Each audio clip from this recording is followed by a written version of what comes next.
welcome in, ladies and gentlemen, to episode 136 of the Heel Turn podcast. My name is the weekend legend, Kyle King, and joining me, as always, from his humble abode, which looks like a cave. I don't know why. The lighting's It's a not little, very yeah, good. it's a little darker, which is weird because I moved the chair around from where it was last week. You're looking right out of a window in my bedroom into the backyard. I thought natural light. It'll be a little brighter, but so far that has not worked. So by next week, hopefully, I'll figure out lighting at age 36. I hope so as well. And I hope everybody is doing good during this quarantine that we are still under.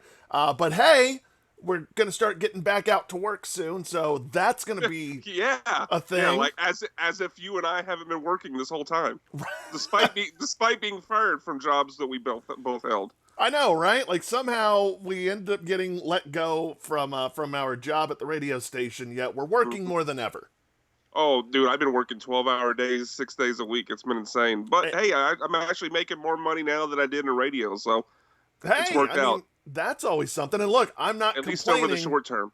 I'm not complaining. It's a very nice feeling to have. Good morning, Matthew. He's in here on Facebook. Guys, we are streaming live right now on my Facebook page, on my Periscope, on Twitch, and we're also over on YouTube as well. So thank you guys for joining us. No, Mick, I'm sorry. No Karen police story. That's going to be on Sunday for Let's See Where This One Goes. I'm just not ready to talk about it yet.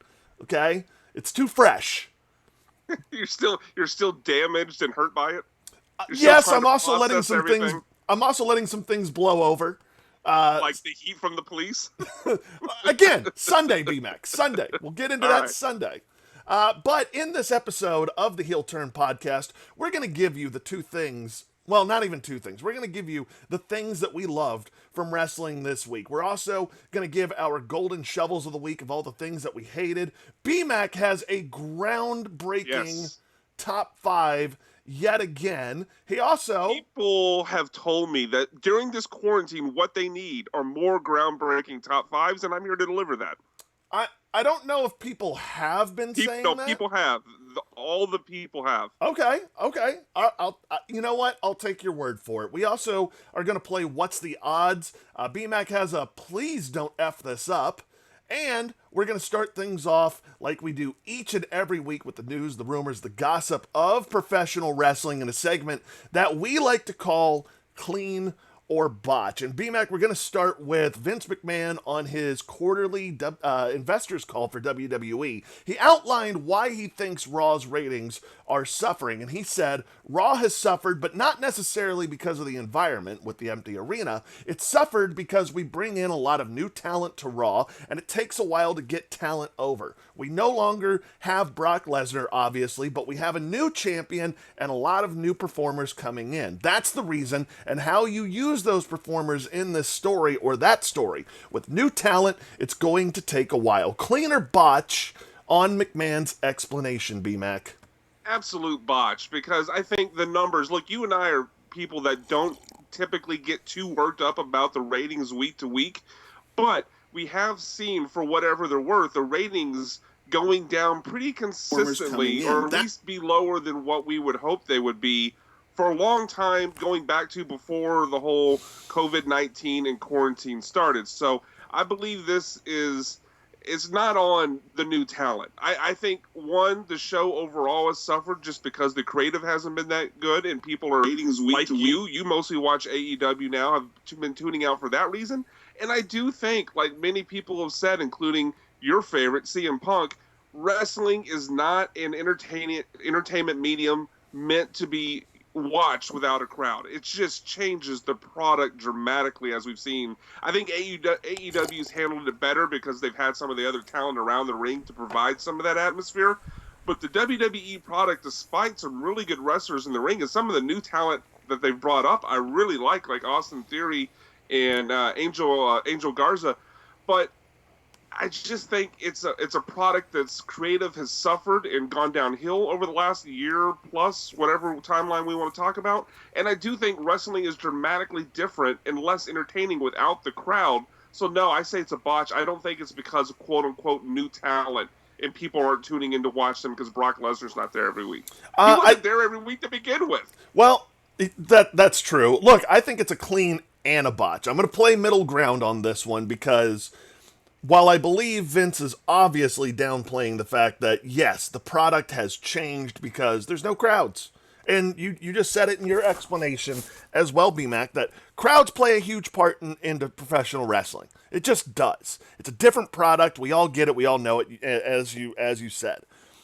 So, yes, that does have something to do with it, and Vince is just trying to spin the narrative. However, he's not wrong with having new talent take over.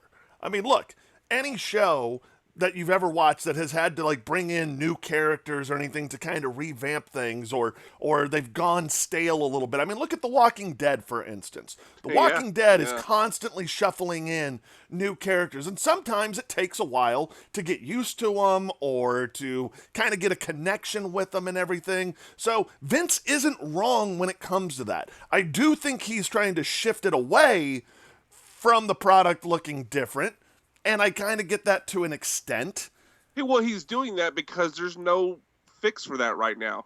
If he admits that people aren't watching because the product is crap without a crowd, people will go, oh, okay, well, I shouldn't be watching right now, because that's not changing for the foreseeable future.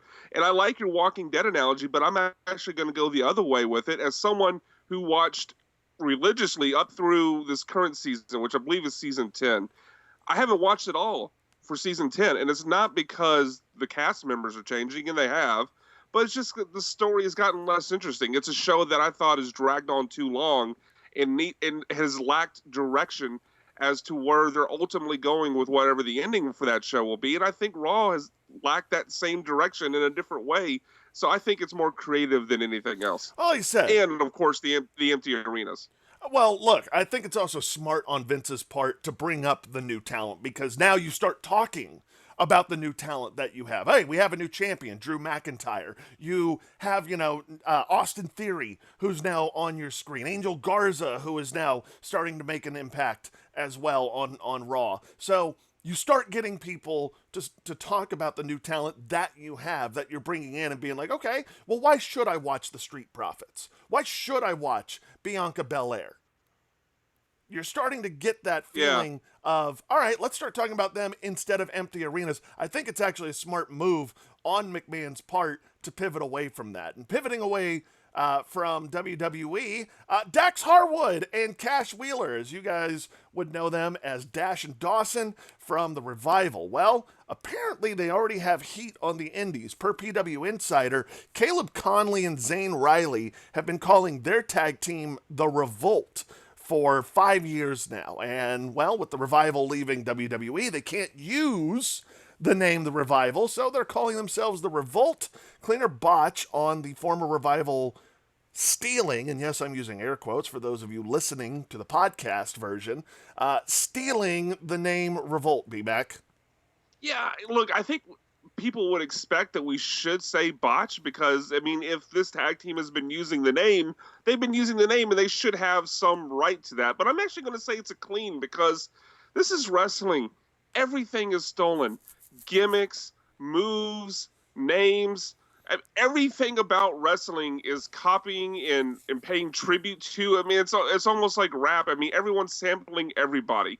There's no move, there's no gimmick that hasn't been done before. Hell, I think we're getting to the point where there's no version of a name that hasn't been done before. So, I mean, it depends on like the intent. Like if Revival went out and actively knew this tag team was using Revolt and said, yeah, let's steal it, then that's kind of low.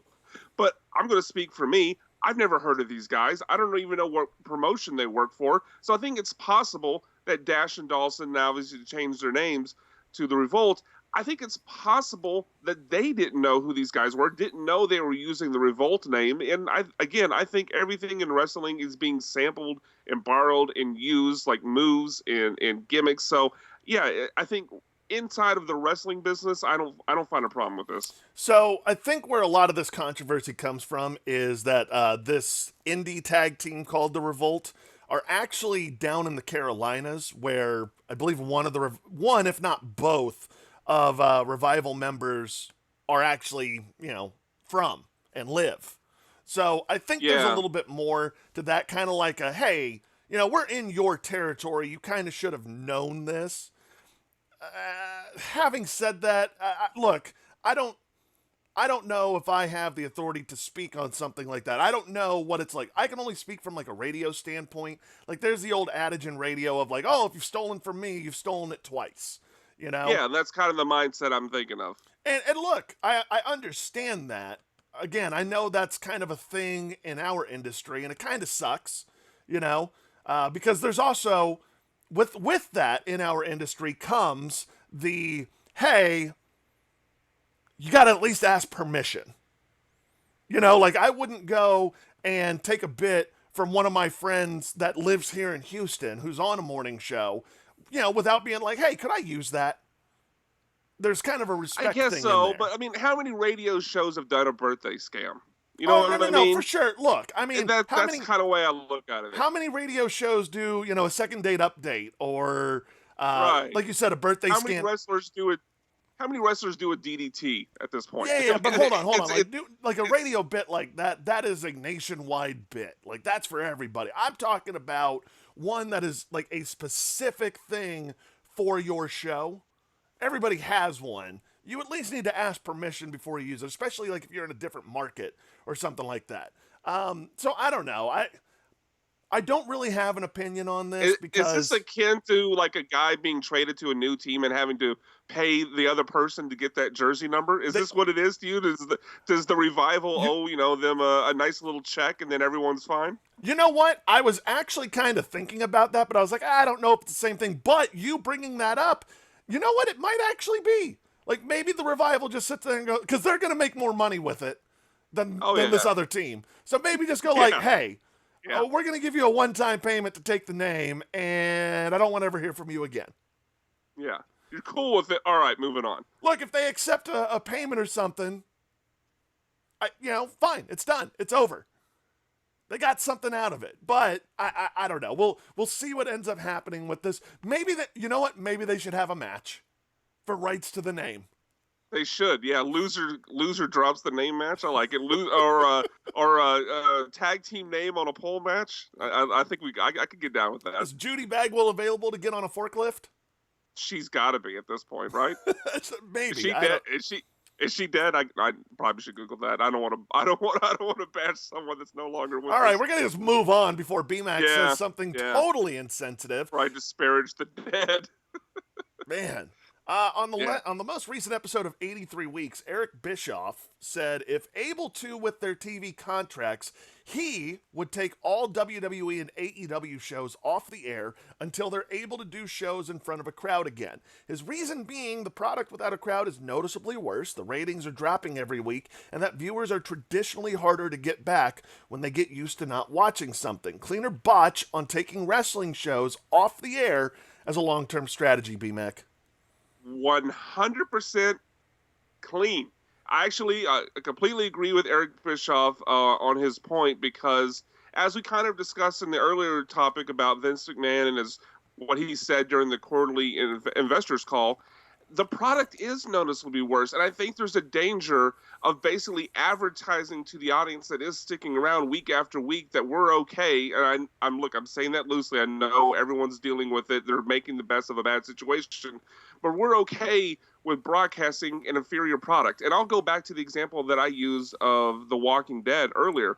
Part of what Eric Bischoff said is that it's harder to get fans back when they've left than it is to get them to tune in the first time. And I think he's right, because like I said earlier, I watched 9 straight seasons of The Walking Dead, never missed an episode. Some of them I even watched multiple times, and I finally just got tired of it and dropped out, and I haven't really missed it at all. I haven't watched anything from this current season. So I do think when people have dropped out, there's been other shows to where for different reasons, not even reasons that I didn't like the show, but just got busy and got behind, it's harder to get back into something than it is to get into it initially. So I do think there's a potential problem of, especially if this thing goes on for a long time, of fans tuning out because they're just tired of these empty arena shows and then having trouble getting them back. And I do agree with the long-term strategy of not only trying to avoid that, but when you get back and people have been missing it for 3 months, 4 months, however long this is. Think about going out to restaurants, going to movies, things we miss doing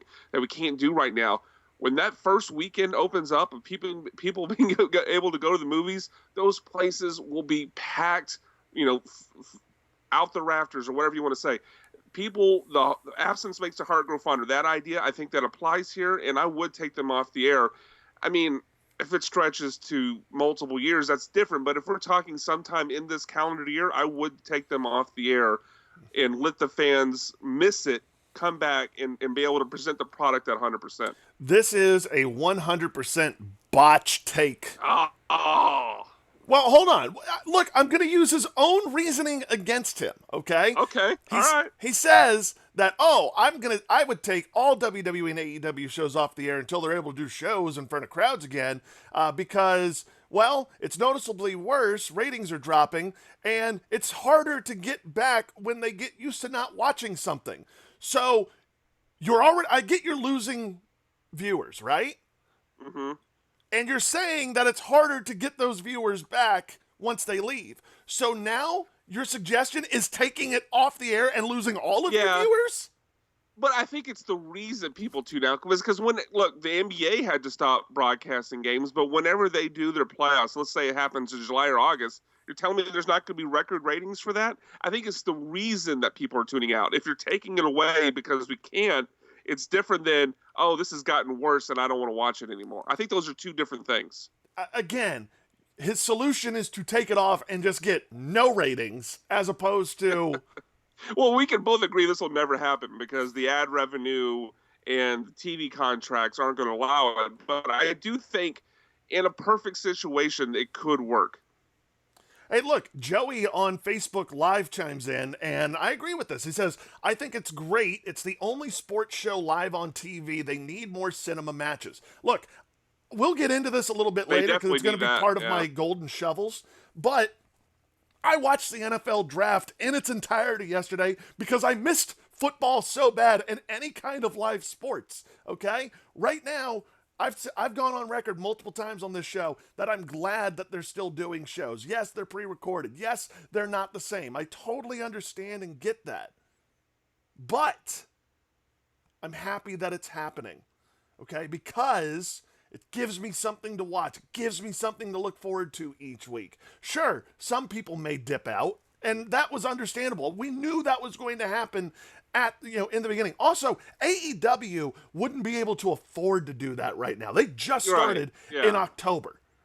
Yeah, I definitely don't think it's feasible. I think hypothetically and idealistically, that would be a better option than broadcasting inferior shows. But, obviously, I think we both agree there's no way it's going to happen in this this current climate. And Kyle, this is not in the Google Doc. I actually have a new segment alert. What?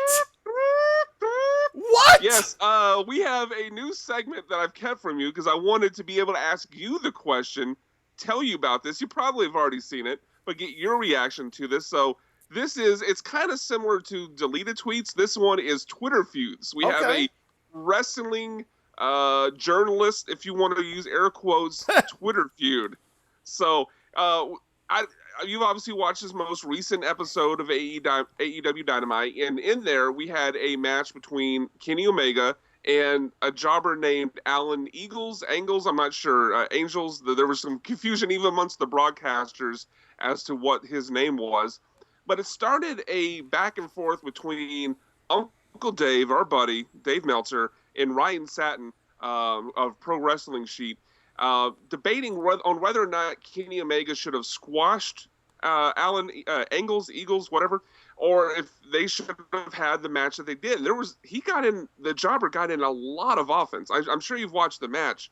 Way more than expected, even kicked out of a V-trigger at one point. And so it started this back and forth, first with Ryan Satin saying Eagles, an enhancement talent who isn't signed to AEW, kicked out of the V-trigger. That shouldn't be happening, in my opinion, which Dave Meltzer replied, you do realize every single jobber Harley Race fought in every territory on TV kicked out of multiple suplexes and usually a pile driver. World champion style in TV squashes was based on doing as many different finishers in as short a period of time as possible. Satin replies, You really think that match helped Kenny Omega's star present with casual fans or drawing power? I realize you got to stand for your favorite wrestler, calling Uncle Dave out a little bit.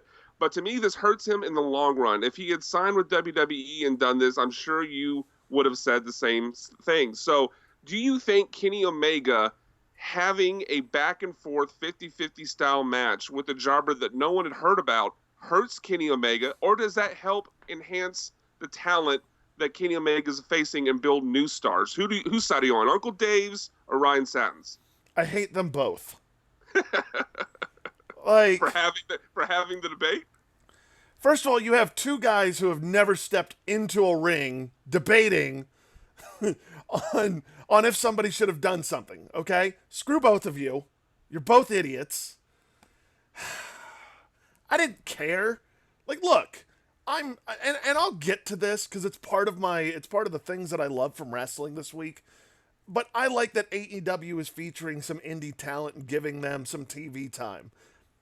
But as soon as I see them on there, I'm like, well, they're not winning. Yeah, exactly. So yeah. I don't care. So it doesn't matter to me, you know? It doesn't matter that Kenny Omega let this guy get in some offense on him. I don't care. It doesn't matter. Kenny Omega is still Kenny freaking Omega. I mean, and besides, in this like back and forth, what's the worst that can happen? A jobber got some shine? Yeah. You know, I'm actually going to side with, I can't believe, God, I'm going to have to fight myself from throwing up. I'm going to have to agree with Dave Meltzer because I don't think people watching this are all of a sudden going to think, oh, Kenny Omega is just an average guy. Right. I mean, throughout the entire thing, they're promoting the fact that he's one half of the tag team champions. They're showing his record on the screen, which is, I believe, 10-2 or something. It's a sparkling record. Throughout the entire match, they're mentioning that he's one of the best wrestlers in all the world. So they're putting over Kenny Omega even as the other guy is getting offense. So Omega's not hurt at all. Hey, if you happen to get another guy who can work and people care about because Kenny Omega had a 50-50 match with him, great. I mean, why not have the opportunity to create more people that people care about for your TV product? And I think the biggest thing of all this, Kenny Omega needs reps. He can't have, week after week, 2-minute matches against jobbers. I mean, to stay sharp, especially for a product like AEW that's only broadcasting, well, once a week, twice a week with Dark, but Kenny Omega's rarely on Dark. If he's only going to have one match a week or one match every couple weeks, because he's probably not wrestling every single week, it can't be just a 2-minute squash match. It needs to be something a little more back and forth, 50-50, like he would have normally. So, he keeps the reps up and he doesn't get rusty. So I'm going to agree with Uncle Dave and say I didn't mind the fact that he had a 50-50 match with this jobber. Yeah, look, I guess we're gonna name this new segment "Pick a Side," since it's a feud.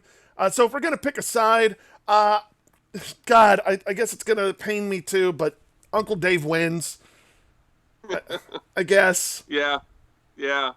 I hate you for making me pick a side between Ryan Satin and Uncle Dave Meltzer.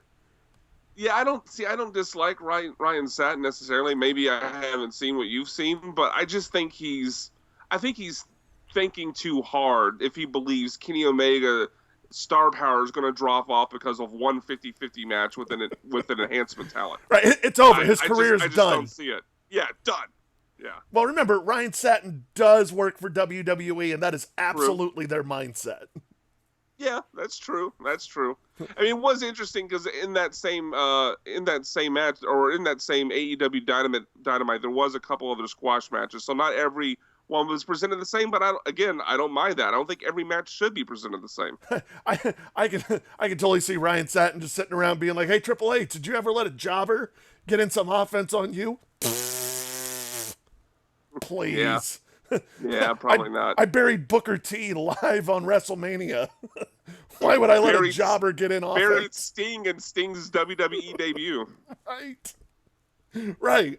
That ain't from the Triple H Vince McMahon playbook, I can tell you that. No. That's why Ryan Satin thinks that way. All right, you ready to move on?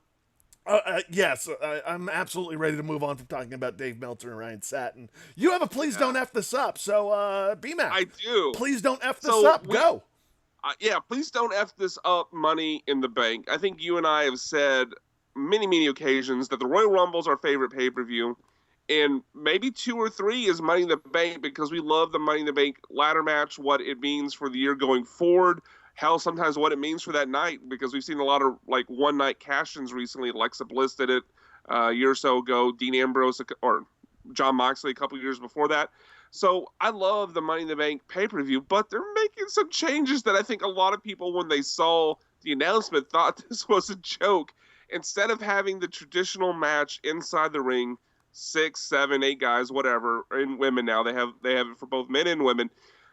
Instead of having that match in the ring, climbing a ladder to grab it, to grab the briefcase hanging above the ring, they're now going to, quote, climb the corporate ladder and actually have the match inside WWE's headquarters, their building in Stamford, Connecticut, starting from the ground floor and then fighting their way up. I don't know how many stories that building is. I'm guessing it's at least 10.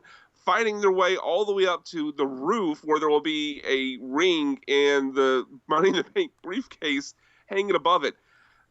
Please don't F up Money in the Bank. It's one of the things top 3 things I look forward to in wrestling each year. I'm going to withhold my criticism now because I do believe this is an attempt to do things more cinematic. I would guess they're going to film this ahead of time. So I like the idea of trying to take it out of that stale, non-crowd environment that they've been doing inside the WWE Performance Center. I like the idea of it, but please don't F up Money in the Bank. I really enjoy this, and if it becomes some cluster because they're climbing the corporate ladder, fighting in stairways, fighting in accounting and all these other vacant office buildings, I just hope it doesn't suck. You know what? I know we're about to jump into what's the odds, so let's just go ahead and segue into here. What are the odds we get an appearance by the Boogeyman? Like he's hiding in a closet or something? I mean, come on, that's his thing. Yeah, I think the percentage is not 0. I'm not saying it's high, but it's not 0. What are the odds we get a JBL appearance of him bullying somebody? That would be great. I mean, obviously Justin Roberts is no longer with WWE. That would be the main candidate, I think, that he could bully. But you can certainly see that. I think they also got to open a closet or like go into the dining room area and just see like Kane sitting down enjoying a meal, like completely oblivious to what's going on. I hope. Oh, what are the odds? Remember the old WWE commercial? You mean the one of them, like it's not a game where they're all? Oh no, are you talking about the Sports Center one? No, the one where they're like in the WWE headquarters and like all the mayhem's going on and people are getting hit with chairs and all that. What are the odds that gets reenacted at some point? I wonder how many people would get it, but I would say 15%, 20%. Wow, that low? I just look like we would get from Please Don't F This Up, and let's move on. Uh-oh. I think we did lose it. The stream? I think we lost the stream. Oh, no! Give me a moment. Yeah, man, no problem.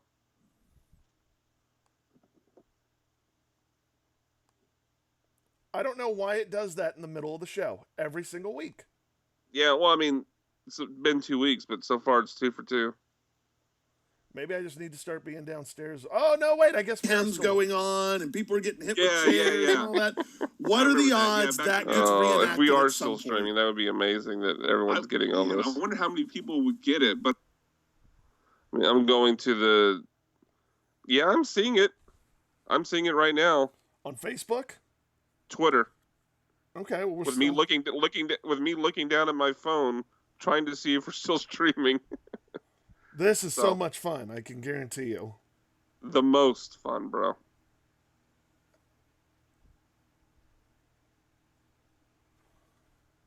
Susan says, good morning.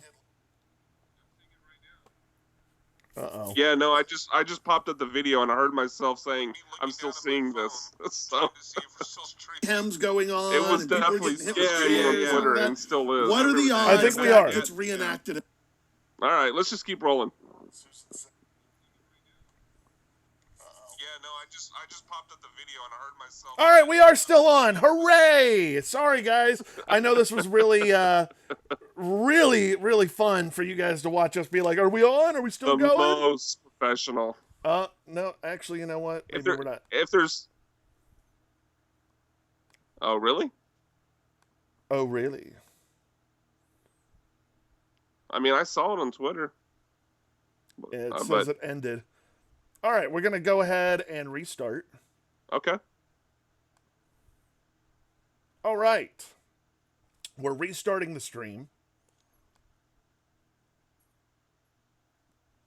And let's make sure that we are up and we are live. Coming to you live. Live, pal. There we go. Let me make sure. I'm just going to pull it up. Bear with me, Facebook people. Bear with me. Sorry, people. We're restarting the stream. Of Skype shows. All right.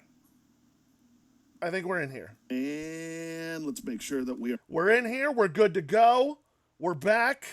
I apologize. For some of you, we may have never left. Right. We might not have. We don't know. But we are back. So, hello, glorious people. Welcome back in. We were doing What's the Odds is where we had left off, I believe. And we were talking about this new... For some of you, we may have never left. Right. We might not have. We would never leave you guys. But we are back. So hold on, now I hear myself. Okay. Sorry. Look, technology, it's a pain in the butt, but we're getting through it. Welcome in, everybody. Heel Turn Podcast. We're going to do What's the Odds now. So, BMAC, what are the odds? 2 fans on Twitter removed the voice distortion from SmackDown's mystery hacker segments and claim one promo was Mustafa Ali while the other was Chad Gable. So, what's the odds on SmackDown's hacker being either guy, and who would you want it to be? Well, I think I would love to see it actually be a group of hackers. I think that'd be more interesting. This actually became a faction. Almost kind of, I don't know if you played this game, but like Watch Dogs, the Watch Dogs 2, there was a group of hackers. I would love to see it be something like that, but if it is an individual, first I'll say 100% that it's one of these 2 guys. And if it is an individual, I would like to see, and I think it will be Mustafa Ali, the way that has that kind of circle of lights, both before when it was just the little glitches that would pop up during the show, and now in the background on the monitors, that seems to represent some of the lights that Mustafa Ali would use, or now, I'm sorry, he's just Ali now, that he would use in the past on with his face mask when he came out and his presentation, part of his gimmick and everything. So I think it's Mustafa Ali, and I'm interested to see where this thing goes. I like the idea of it. I just hope, once again, I'd have more confidence if this was Triple H and NXT or AEW booking this type of gimmick, but I like the idea of it, and I'm very interested to see this where this one goes. I'm actually okay if it's either one of them. I kind of would like to see it be more Chad Gable, so that way we can get rid of the Shorty G gimmick, because they're obviously not going to do anything with that. Chad Gable's a phenomenal in-ring performer, and this would actually give him something better to do, and I think it would kind of help him promo-wise as well. I wouldn't mind if it was Mustafa Ali, but did you see who Mark Henry thinks it is? No. Tell me. Mark Henry thinks it's somebody that that I know, that I love. He thinks it's none other than the voice of the voiceless, CM Punk. Oh, God. Oh, God. What sort of reality? What timeline is this? Are we doing CM Punk rumors every time there's a debut? I guess so. I'm gonna say 0%. It's not CM Punk. I know. Look, I know you're not one of the neckbeards that thinks every debut is CM Punk, but there are other neckbeards who also believed he was going to be at the Royal Rumble. Again, you're not one of them. We know this. I have never. I hate to tell those neckbeards it's not CM Punk. Yeah. First of all, I would never say something like CM Punk is coming back at WrestleMania or Royal Rumble or Double or Nothing or All In or All Out or Revolution or any of those. I would never say that. That's just not who I am. Did I lose you again? Yeah, it popped up. There was a I poor internet apologize. connection. I think it's my internet this time, so that's going to get a golden shovel. I can guarantee you. Chris Cruz on Facebook says, what's the angle with the hacker? I'm behind. I don't know what the angle is, Chris, but I'm actually very intrigued to find out what's going on with this hacker. So okay, so I can clue you in a little bit.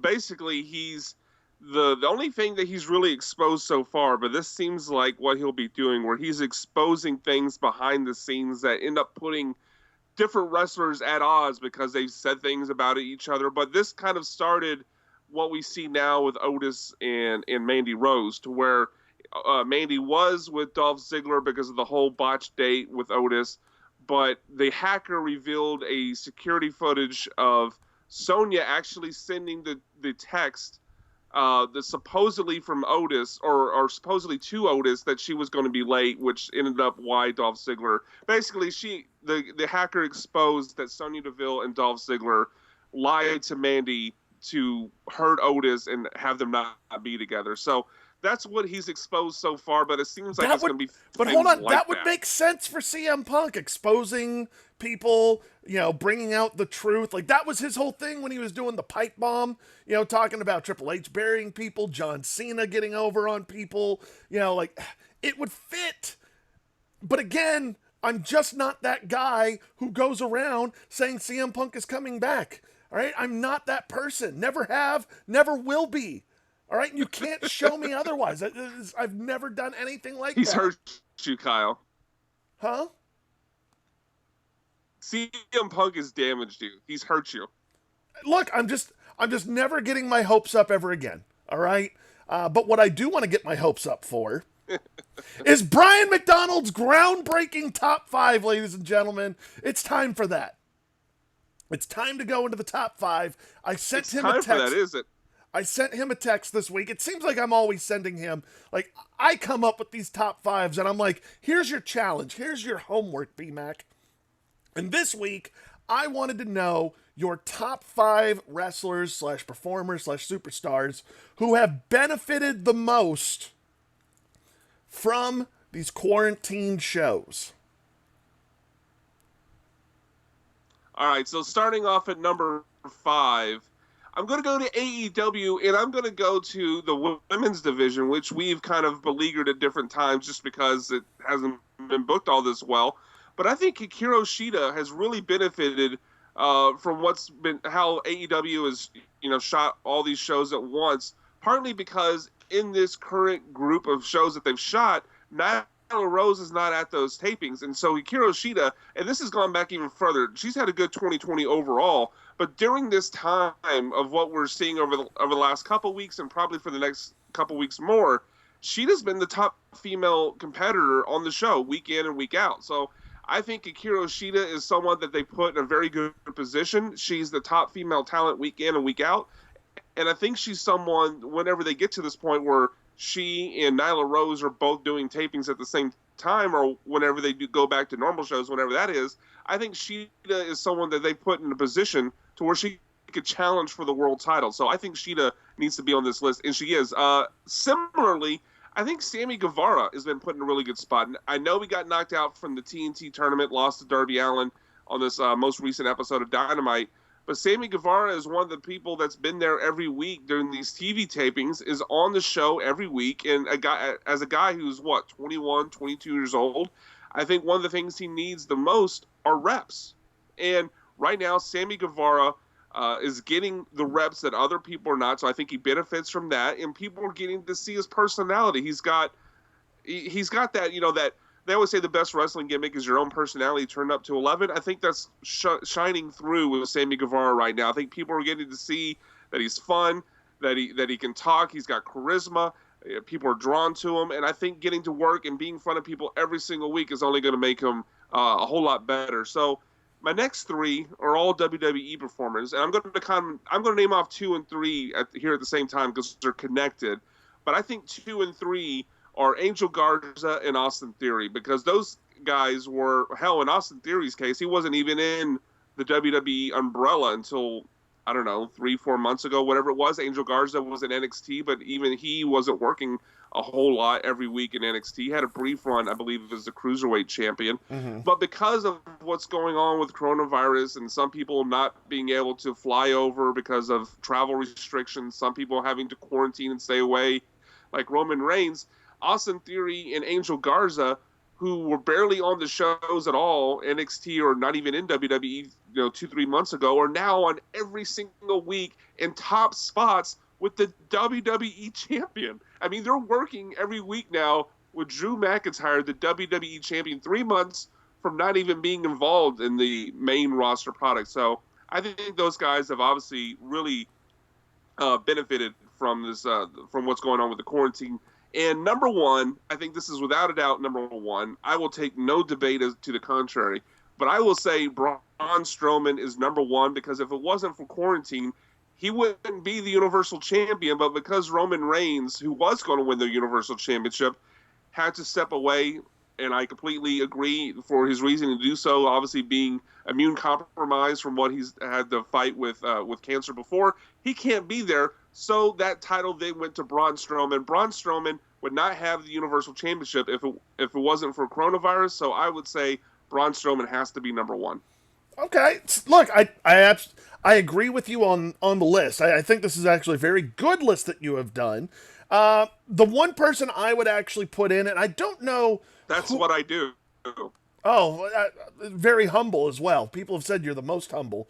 I would almost take out Austin Theory and move everybody up a spot, and I'd put it like number 5. Ooh. I think I would put Shawn Spears in at number 5. Look, like Sammy Guevara, like you said, sure, he was bounced from the TNT tournament, but he did have a pretty good showing last week. Got a win. He's actually been on our TV screens a lot more. He's pretty funny outside of the ring, doing his whole gambling thing and saying people owe him money and everything. I've seen more of Shawn Spears during quarantine than when they were live in front of audiences. Yeah, that's true. I mean, he's still not wrestling, I think, at the same frequency that Sammy Guevara is. I mean, Sammy's wrestling every week. Shawn, not quite as much, but I can see your point there. He is actually someone that I've thought about when putting the list together. I just think he falls just below this. He's actually the reason I sent this to you, because as I was watching Dynamite, I saw him and he made me giggle because he had a sign saying somebody owed him money. I think it was MJF. Sammy. But I saw that. No, Sammy. Oh, it was Sammy. And I just started laughing, and I was like, man, like, the guy's actually entertaining me with this stuff, and I want to see more of Shawn Spears now. And look, I wanted to see more of Shawn Spears to begin with, but I think now it's only intensified that. But B-Mac, I like how you surprised me earlier. Oh, am I about to get a surprise? You are, because I have an even more groundbreaking top 5, baby! Oh! Wow. Am I being one-upped right now? I think you are.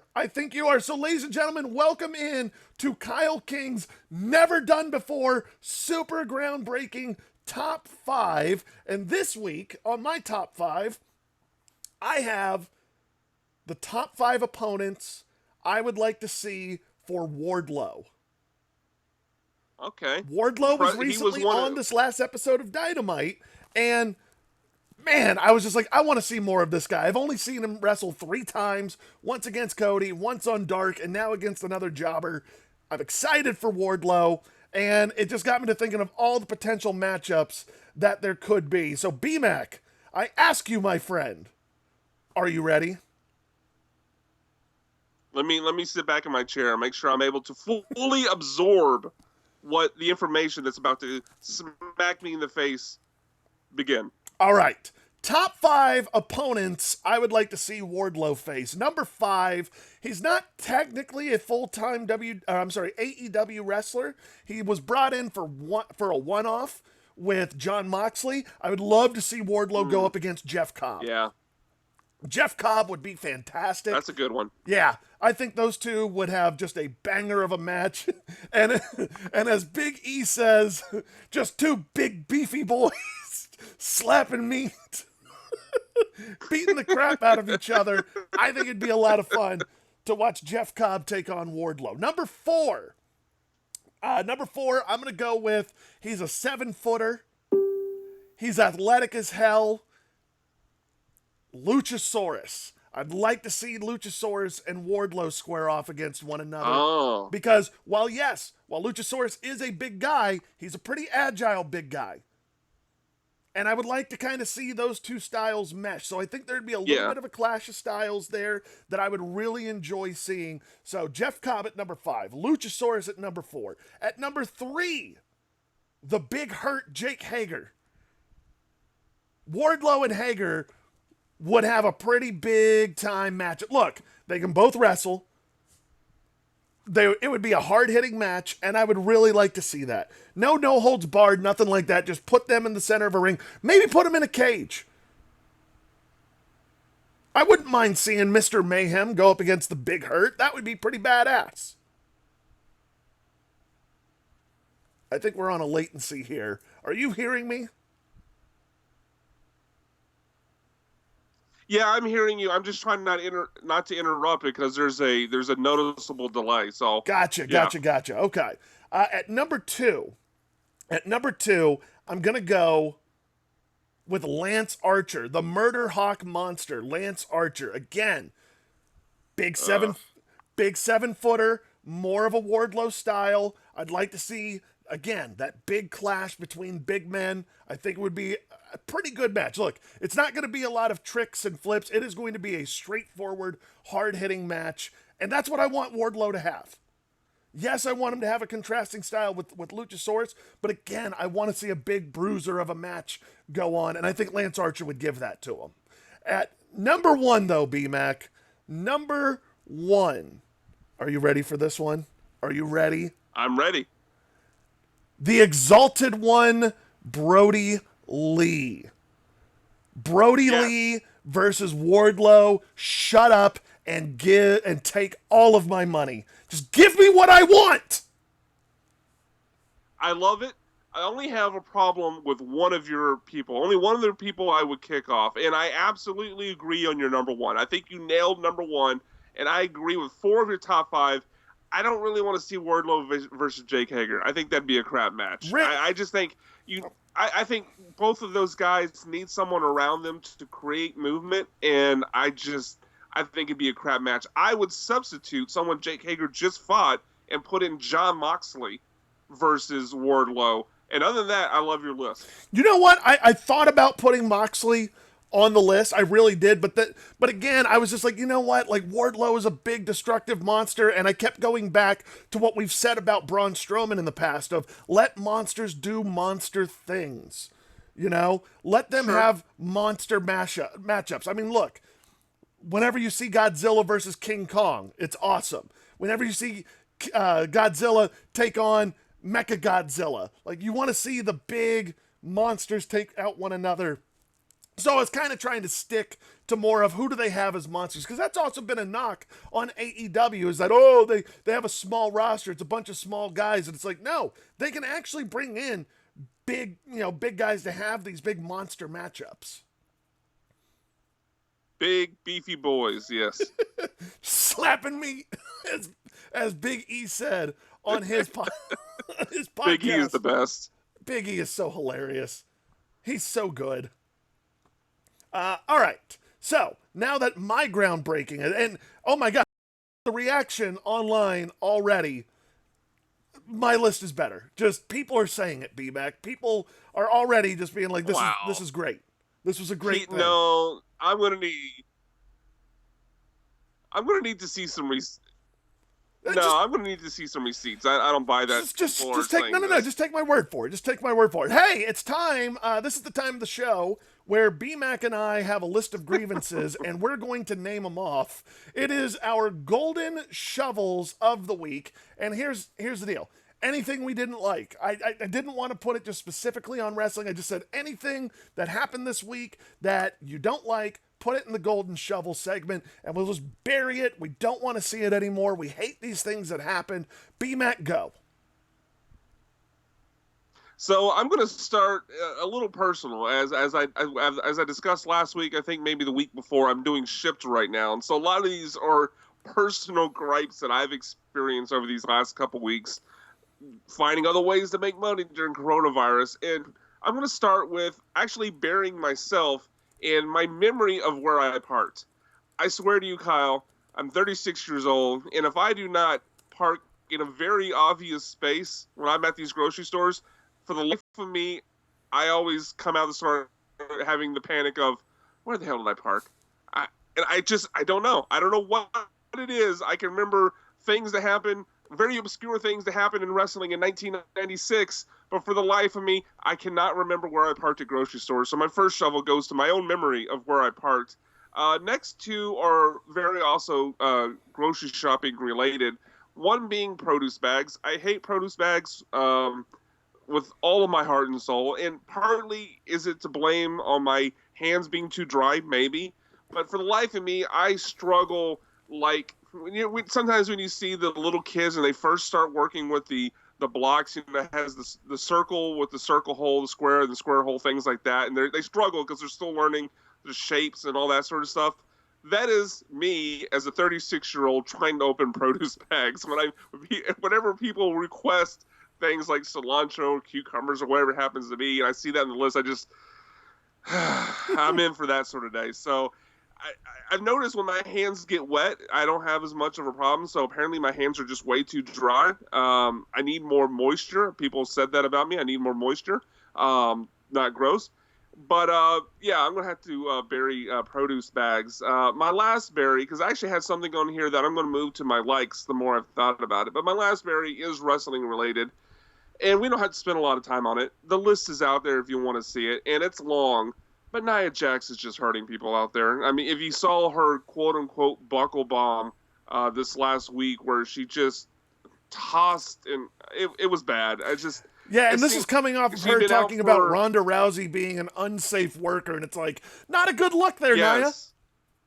Nia. No, and Nia, is there a more unsafe worker than Nia Jax? I mean, we can list off the people that she's injured. Charlotte, we all remember punching Becky in the face and breaking her nose, and it actually ended up benefiting Becky because it cost Becky the match at Survivor Series against Ronda, but obviously led to the match at WrestleMania, a much bigger moment. But man, Nia Jax, and I put it all the way back, and I remember talking about this at the time. I thought they brought her up from NXT way too quick, maybe partly because, and maybe this is a conspiracy theory, she is The Rock's cousin, so they fast-tracked her, but she was in NXT for less than a year. I just don't think has the experience now being out for like a year with her knee injuries, maybe rusty, but she was injuring people even before that. So, yeah, Nia Jax is just, I don't know if they have a school that they can send her back to, but she's hurting a lot of people.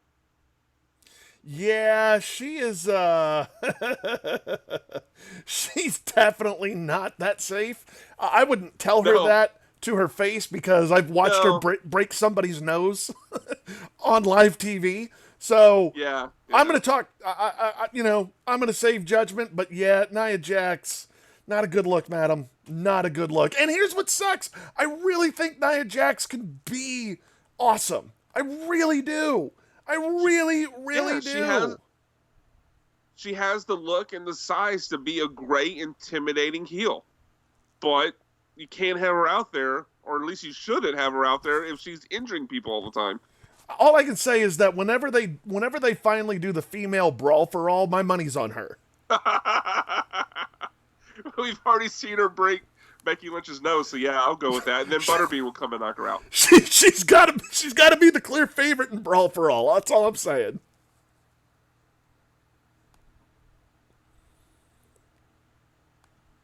What is your next one, BMAC? Oh, that is it, my man. Sorry, I guess there was a delay there, but I actually have one more thing on there, but I'm actually going to transition it to my love. So why don't you go ahead and bury things, which I'm sure, and spoiler alert, probably will include birds this week. So here we go. I'm going to start with I only have 4 things. Number 4, Monica Rose gets a burial this week. Wow, your own daughter. Get bodied. Yeah, Monica Rose. Look, no one is exempt from this list. All right? And that includes my own flesh and blood. So my 1-year-old daughter, Monica Rose, making the list this week because as I was like trying to she had spit up on her shirt, so I had to change it. So I'm sitting at the kitchen table, and I've got the shirt, and I'm gonna go try to change it from her. Well, as she's sitting on my knee, she kicks her leg, and she was close enough to the coffee table, or I'm sorry, to the kitchen table, where she knocked off one of my coffee mugs, and just full of coffee, slams to the floor, obliterates the mug. My coffee is gone. Daddy was already cranky to begin with, and then she did that. So, Monica Rose, get bodied. You're number 4 on burials this week, because not only did you dump out my coffee, you also broke a coffee mug, and I can't have that. All right? I think you need to respect her heel turn. I think that's what's happening here. Monica Rose is turning heel, and you need to respect that. You know what? Maybe she is. Maybe this is a heel turn on her part. That's a good call, B-Mac. I'll have to watch out for that. Maybe I'm getting double-crossed. The third thing, number 3 on my list are Vines. And no, I'm not talking about the beloved app where people got to make funny videos that I cherish and love and miss dearly. I'm talking about vines that are growing in my backyard. My neighbor has something that is sprouting these, and all it does is just kills everything it touches. It strangles plants. It's all over my back fence. I have been spraying that. I have to spray that thing at least twice a month to get it to die, and it's just a pain in my ass. And I hate them, and I wish they were gone. So, something you have to spray twice a week is a huge hindrance and inconvenience to you? B-Mac, twice a month? I don't mean this in a bad way, but as everybody knows, I'm better than you and you know it. When you have to you live in an apartment, you don't have to deal with stuff like this, okay? I do? I live in an apartment? Oh, you have a house? Oh, that's right, you have a house now. I mean, you're looking out of my... Well, I guess you can't tell that it's in a house, but yeah. Yes, because it is a very overexposed shot. Your lighting sucks. Get bodied. Wow. Now I can think I just got added to your list. I'm just glad you weren't adding red vines to the golden shovels, which, as we know, when paired with Mr. Pibb, equals crazy delicious. Yeah, crazy delicious. So, my number 2 thing is going to go for the man that is on my shirt. As you can see, none other than the commish of the NFL, Roger Goodell, gets a bury this week. Mainly because I was watching the NFL draft last night, and look, I like the fact that Roger Goodell was playing into getting booed and acknowledged it, and was playing into that fact. Well, for those of you who didn't watch the NFL draft, they had, whenever a team would pick, or their pick was coming up, they would have on his TV screen in the background, they would have a bunch of people connected by Zoom that were super fans of the teams cheering in the background for their pick. And where I'm going to bury Roger Goodell, look, I said on Twitter, I love that he's acknowledging and leaning into the boos. I think that's great. It is pretty funny. But towards the end of the night, I was getting so tired of him like looking into like the TV screen's going like, come on, Skull, come on, get that horn up. You guys are super fans. It was cringe. It was so bad. Cheesy baby face? Yeah. At a certain point, it turned into being cheesy. And it also didn't help that it was like 10:30 at night, and I'm just like, shut up and make the pick. I want to go to bed. Just shut up. Yeah, no, I didn't get to see it. Yesterday was my wife's birthday, so, it was hard. It was a hard sell on that, but I definitely, from the way you describe it, I would agree with you there. So let me just recap. Number 4, Monica Rose. Number 3, Vines. Number 2, Roger Goodell. And B-Mac, this week, coming in at number 1, birds. Birds make the list. You often call me grumpy cat, or in some ways imply I'm old, and I am older than you, but you're month-long battle with birds. There's no more old man battle than you fighting with birds every week. Look, it's not my fault that they suck ass. All right? Get bodied. BMAC, I went the other day. It was a beautiful day outside. The sun was shining. The weather was perfect. And I was like, you know what? My car's pretty dirty. I'm going to go and get it washed. So I go, find my favorite car wash, go through it.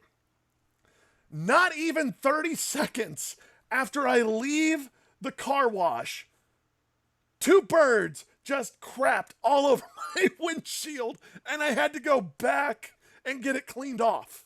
Wow. So, I mean, you could have just taken a hose to it when you got home so you didn't spend the extra, I don't know, $8, $10, whatever it's not it was. the same thing. Yeah, I know, but you're talking about 2 spots on the car. You're not talking about the entire car. I don't care. It's not the same thing, all right? I was leaving with that fresh car clean feel, and then it got sullied right as I left. I think we're finding out Kyle 2 washes is an elitist. Hey, don't be mad that I've got car wash money, okay? I think we're finding out the birds listen to this podcast and have taken your weekly assaults against their character personal and are now retaliating. I think that's what we're finding out. The Heel Turn Podcast, big in the bird community. Put that on a t-shirt. All I know is that we are going to have a hell of a blow-off match at the upcoming pay-per-view. I can't wait for the Punjabi prison match between you and the birds. Cannot wait. Which you will lose because they can fly right through. It'll be over. I don't know. Look, I got a strong ground game. If I can get them down to my level, I've got a chance. Yeah, no, I'm putting money on the birds. That's fair. All right, now that we're done burying things, the anger sharks have left and we are now swimming in the sea of tranquility. We're going to go ahead and end the show how we like to each and every week on some positivity, BMAC. There's no negativity allowed in this segment. It is the things that we loved from wrestling this week. BMAC, what are yours? So I think we're going to hit this every week, but Chris Jericho is just amazing on commentary. And this last week during the Sammy Guevara match, he talked about how Sammy Guevara looked like a cat. He's like, he looks like a gato. You know what that is, Ski Bone? You know what a gato is? And of course he said, oh, that's a cat. He's like, yeah, man, I've got perfect Spanish. He looks like Los Gato. I was like, which is just funny because I know, I mean, you could say maybe he made the mistake in using the wrong form of Spanish because it'd obviously be El Gato, Los would be, multiple. But I think Jericho, in his character, obviously knows what the difference is, and just played into the fact that he just had that he says he has perfect Spanish, and then immediately screwed up Spanish. So I love that. And then later on, Jericho during the Jimmy Havoc match with Orange Cassidy. Jimmy Havoc jumps Orange Cassidy right at the beginning of the match, and Jericho goes into a biz like, see, that's what happens if you wear sunglasses around your friends. Everybody knows not to wear sunglasses around Jimmy Havoc during the daytime, and I just lost it. Just the way he puts over every small detail, finds the humor. I think we found during this quarantine we did earlier, I almost thought about putting Jericho on my list of top 5 people who have benefited from this, because I think he's put on tape, on film if you would, that he's an amazing commentator, and if he wants to do that when he's done wrestling, I think he's got a long career in that. So my next thing is the video announcement, the injury announcement from MJF. Just, he even got you and I to a certain degree, because we were talking about it, texting back and forth, and like, man, the way he's talking about this on Twitter, like, he seems like he's being genuine. And then the video came out, and it starts with he's standing in front of this huge house, and of course the title beneath the lower third says MJF's Rat's House. So I don't know if he's talking about the wrestling term rat, female groupie, or if he's talking about an actual rat, but apparently that's the house he just has for rats. And then he goes on to talk about the great travesty of COVID-19. Of course, that is not what's going on in the world, but keeping MJF off the television screens, and goes into his injury, which ends up being a hangnail that he suffered while gambling. So just the whole announcement perfectly fit into his character, and even, I think, got you and I to a certain degree. So I got to give MJF credit for that. My next one kind of plays into what I was talking about earlier, where I was going to move something from my golden shovels into my or from my shovels into my loves, and that's Adam Schefter having to tweet about the 24/7 title once Rob Gronkowski came out of retirement, which has to be absolutely kind of one of the best case scenarios for Vince McMahon. The fact that this is now getting play in the mainstream sports media, that Adam Schefter, of all people, is talking about, well, Rob Gronkowski still holds the WWE 24/7 championship. So I think that's an absolute win for wrestling. And I just love seeing Adam Schefter having to tweet about WWE's comedy gimmick, most often held by R-Truth. So I found that funny. And tying that into what I was originally going to bury was Gronk's video where he talked about holding that title. About, man, it's good that I'm quarantined. I'm got to have security so I don't lose this title. But he at one point called it the, quote, 24/7 WWE title belt champion, which at first I was like, man, you can't even get the name right. But, I actually loved it because, I don't know, it just fits Gronk's character, ties into kind of R-Truth always messing up the name. So I actually love that as well. The last couple things I'm going to go through pretty quickly, just because I don't want to run long here. But Daniel Bryan versus Cesaro from this last week's SmackDown. We're recording Friday morning on the 24th, so the 17th. I thought that match was amazing. Sonya Deville's promo and the emotion she showed in that promo, her ability to turn heel and turn on Mandy. I didn't know she could talk. I really didn't know she could talk, but Sonya Deville delivered an amazing promo. The emotion was incredible.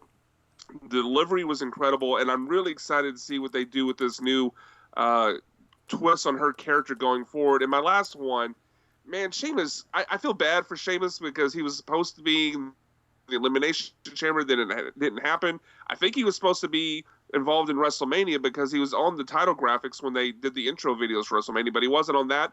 But he had a squash match on this last SmackDown. He looks great. The match went well for him. It started going off on Michael Cole and getting into him about why he was talking about other performers instead of talking about what Sheamus just did in the ring. I just love the look Sheamus has, the believability Sheamus has, and I'm excited to, whenever they can do something more with him, see him have an even bigger role going forward. I think WWE missed a huge opportunity with Sheamus when he came back of trying to become a Grand Slam champion.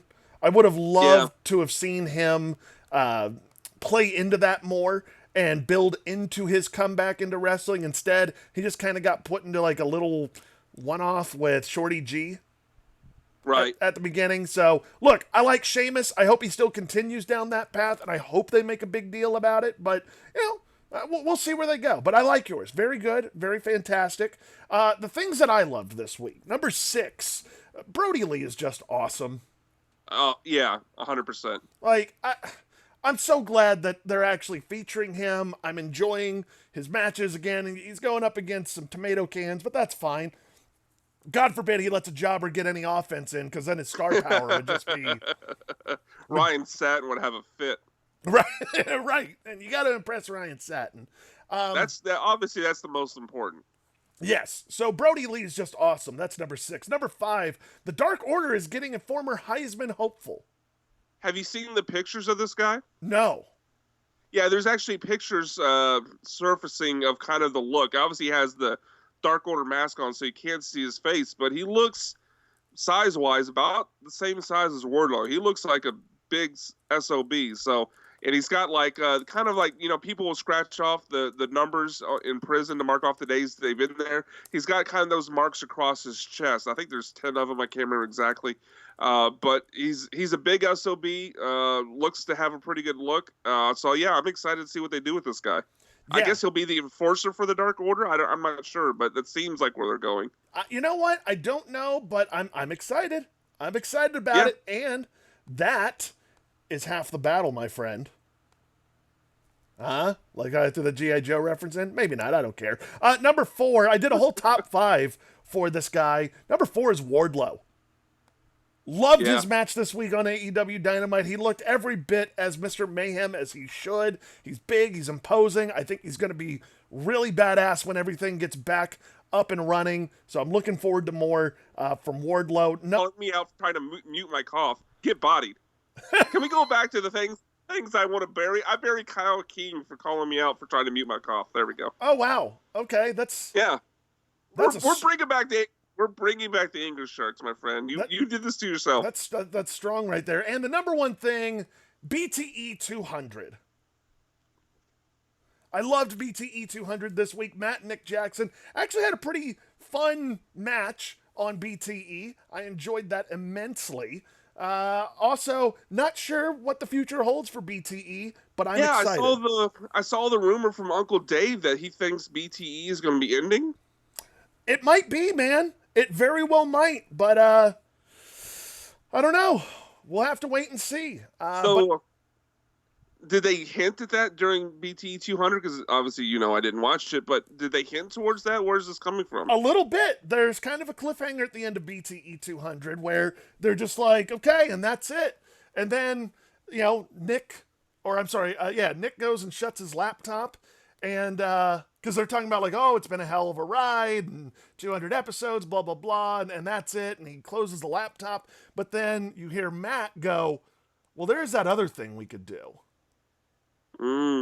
Maybe this is kind of like transitioning from Bullet Club to the Elite. Maybe it's not necessarily the end of them doing YouTube shows, if you will, but it is the end of being the Elite to transitioning to something else.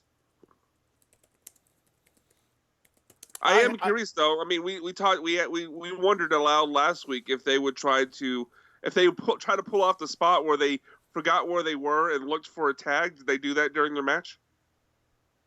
No, they didn't. They didn't because it was a no holds barred match. Oh, okay. Yeah. Well, you can still have a no holds barred tag. Well, anyway. Although they did have a Canadian destroyer into a swimming pool followed by a cover. Inside the pool? Yes. Okay. Of course, the Canadian destroyer was kicked out at 2. Of course. And also, impressive dive by the referee who was outside of the pool. So Matt does the Canadian destroyer to Nick. They're in the pool, treading water. And Matt goes, ref, get in here. Pinfall. The ref jumps into the pool like, splashes, and then starts counting. Jim Cornette probably had an aneurysm. Oh, yeah, they definitely ruined the business of that one. But that reminds me, I'm going to tag on to one of your loves, Orange Cassidy. His lazy splash from the top rope, just so good. Oh, everything about Orange Cassidy just fits that character to a T.